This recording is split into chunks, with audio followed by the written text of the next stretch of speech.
Assalamualaikum warahmatullahi wabarakatuh. Salam jumpa dengan saya Endang Prastini dalam materi Psikologi Pendidikan. Untuk pertemuan pertama ini kita akan mempelajari tentang konsep dasar psikologi pendidikan. Psikologi pendidikan adalah salah satu cabang dari psikologi pada umumnya, di mana psikologi itu merupakan ilmu pengetahuan yang membahas tentang tingkah laku manusia atau individu dalam kelompok dengan lingkungannya. Di sini kita akan melihat apakah peserta didik kita dapat bersosialisasi di lingkungan kelas, di lingkungan rumah, atau di lingkungan sekolah. Lalu Aristoteles dan Plato mendeskripsikan tentang psikologi pendidikan, bahwa psikologi adalah ilmu yang mempelajari tentang hakikat jiwa serta proses akhir. Nah, di sini kita akan melihat menurut Aristoteles ini adalah ketika kita dilahirkan hingga sampai mengikuti perkembangannya hingga sampai kita menjadi tua atau ujur, itu akan terus berproses hingga akhir. Lalu ruang lingkup psikologi pendidikan, di mana ruang lingkup psikologi pendidikan mencakup topik-topik psikologi yang erat hubungannya dengan pendidikan. Di sini meliputi sejauh mana faktor pembawaan lingkungan yang mempengaruhi taraf belajar. Di sini kita akan melihat apakah faktor pembawaan dan lingkungan akan mempengaruhi peserta didik kita dalam pembelajaran di dalam kelas maupun ketika diadakan pembelajaran di luar kelas. Lalu sifat-sifat dari proses belajar. Apakah proses belajar ini sudah berjalan dengan baik sehingga dapat memotivasi peserta didik kita dalam menerima pembelajaran atau materi yang diberikan oleh guru. Lalu perubahan-perubahan jiwa yang terjadi dalam proses belajar. Di sini kita akan melihat apakah peserta didik kita ketika datang ke sekolah dengan hati yang nyaman, apakah ketika dia ada di kelas ketika menerima pembelajaran dari peserta didik dia merasa tidak nyaman. Itu akan terlihat dalam materi ruang lingkup psikologi pendidikan.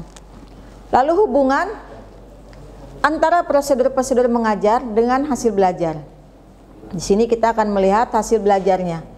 Apakah hasil belajar setelah diadakan prosedur yang sesuai, hasil belajarnya akan terlihat apakah baik atau tidak. Lalu nilai atau manfaat sifat ilmiah terhadap pendidikan sebagai proses belajar.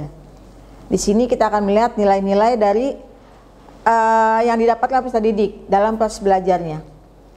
Lalu psikologi digolongkan menjadi dua golongan, yaitu psikologi yang bersifat umum adalah psikologi yang meneliti dan mempelajari kegiatan-kegiatan atau psikis manusia yang dilihat dari perilaku aslinya. Nah, di sini kita akan melihat perilaku asli dari si peserta didik kita. Kan di dalam kelas itu akan terlihat perbedaan-perbedaan dari peserta didik. Lalu psikologi yang bersifat khusus, di sini kita akan mempelajari tentang segi-segi kekhususan dan aktivitas-aktivitas psikis manusia. Peran dan sumbangan psikologi pendidikan. Yang pertama, memahami perbedaan peserta didik. Karena di dalam kelas ini, perbedaan peserta didik akan terlihat baik dari karakteristiknya, cara penerimaan materi, itu akan berbeda dari setiap peserta didik, dari peserta didik yang satu dengan peserta didik yang lain. Lalu memilih strategi dan metode pembelajaran. Di sini kita akan melihat apakah strategi dan metode pembelajaran sudah sesuai ya dengan kelas yang kita sedang mengadakan KBM atau kegiatan belajar mengajar di kelas. Karena setiap kelas tentu akan berbeda peserta didiknya dalam memahami materi yang disampaikan oleh guru. Lalu meningkatkan hasil belajar peserta didik.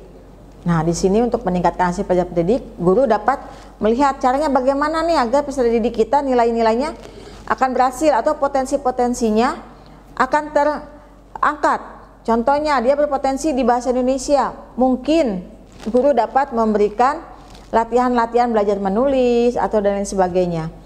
Lalu memberikan pemahaman secara alami aktivitas belajar mengajar di dalam kelas. Nah, di sini guru juga dapat memahami apa sih yang dilakukan oleh guru ketika berada di dalam kelas, Apa yang harus disiapkan oleh seorang guru ketika akan datang ke dalam kelas? Ketika akan melakukan kegiatan pembelajaran, tentu dia akan menyiapkan perangkat-perangkat pengajarnya seperti RPP, media belajar, dan lain sebagainya. Lalu mengevaluasi hasil belajar peserta didik. Di sini kita akan melihat akhir dari pembelajaran atau materi yang kita sampaikan dengan peserta didik kita. Apakah ada kekurangannya ataukah akan meningkat? Di sini guru akan mengadakan evaluasi.